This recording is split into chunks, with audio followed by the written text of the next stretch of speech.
បាទឥឡូវនេះយើងឆែកមើលយន្តហោះចម្បាំងរបស់ថៃចូល Google Map មកយើង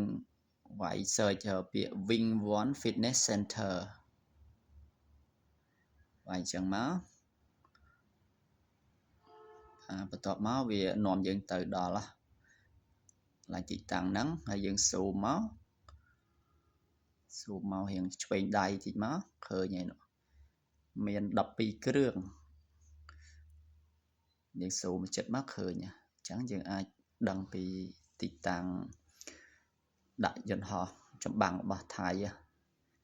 មានឃើញ12គ្រឿងបងប្អូនអាចអុសមើលតាមនឹងបានមកធ្វើតាមខ្ញុំមកនេះមើលនេះ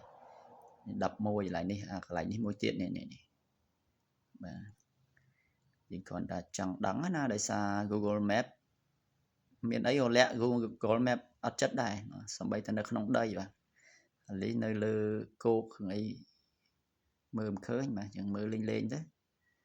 ហ្នឹងហើយយើងស៊ូមមកវិញមក